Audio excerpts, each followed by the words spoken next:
Alright everyone, we're going to play Pokemon today with Kokomi and the gang. So what is this all about?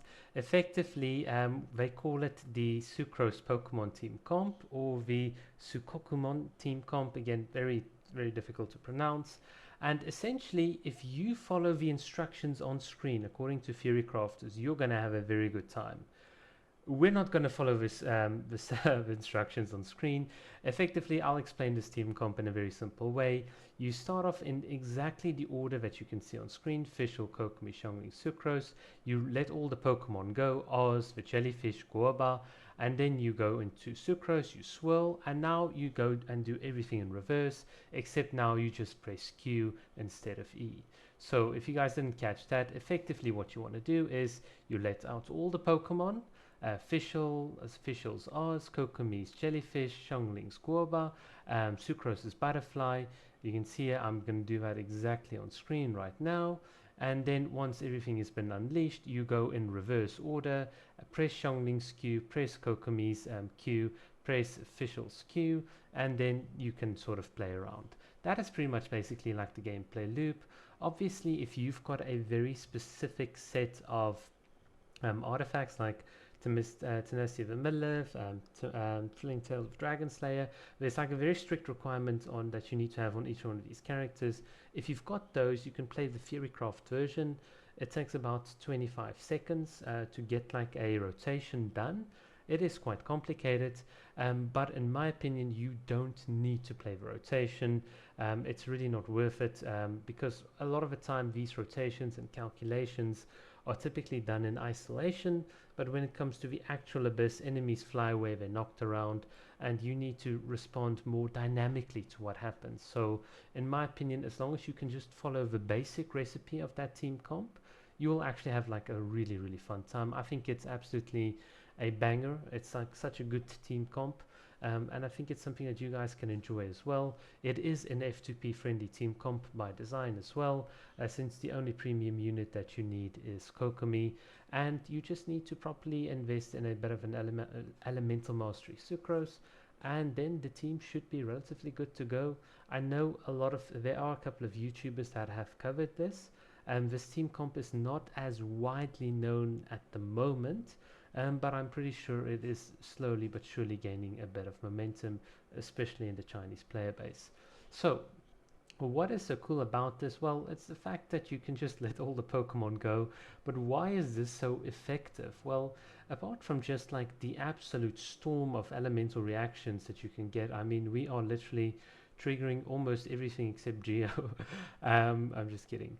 We're triggering like so many elemental reactions, and if you put Kokomi's jellyfish, her Ocean U artifact clam set like with this, you just get that consistent off-field damage, and with the rest of the Pokemon, effectively you've got all this off-field damage just stacking. And you guys know what I've said. A lot of people love big numbers, but we love lots and lots of small little numbers, because all these small little numbers, as you can see on screen, very quickly start adding up to become very big in their own right. And that is actually the whole point about this team.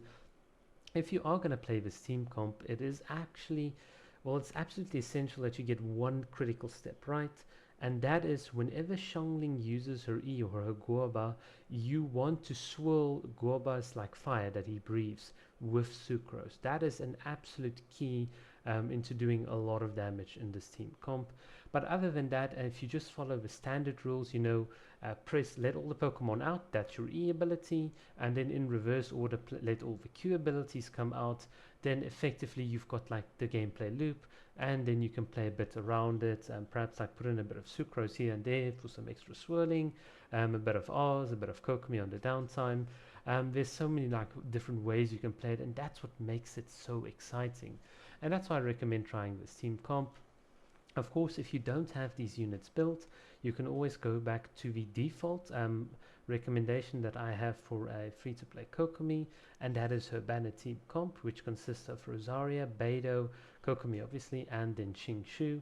And of course there you can run a couple of variations. You could perhaps swap out the Rosaria for a Fischl, you could swap out the Xingshu for a Sucrose. There's a couple of variations you can run, but that is a typical and very sort of like comfy team composition. as well. But this is quite fun, and let us get into it. So effectively what you'll see now on screen is how we're absolutely going to melt the enemies. It's just going to be absolutely beautiful. Luckily they're all grouped up for us, but you can see we're not even using Kokomi's ultimate, and one of these rune guards is already at half health, and now look at it. It's just, you're just like melting. Look at all these reactions. It's just like fireworks. It's like going off. It is absolutely amazing. And of course now we've got more than enough like power to, you can see that one enemy is like about one third of his health's already gone, and now we can play in all sorts of different manners. It is also a different skill, by the way, to group up these enemies. There is actually a pattern you can play with them to get like the maximum sort of grouping up, but generally speaking the ruin guard will follow you, and then you just need to get one of these guys cornered, and then it's just game over for them. You can see I'm playing again, releasing all the Pokemon, doing exactly what we should, getting the elemental burst ready, and now we're just going to finish it off with Kokomi, and it is absolutely glorious. It's just fireworks. It's quite a spectacular thing to watch. So yeah guys, that is the sort of Pokemon team comp. I don't know what you guys think of it. It's absolutely awesome, and leave a comment below.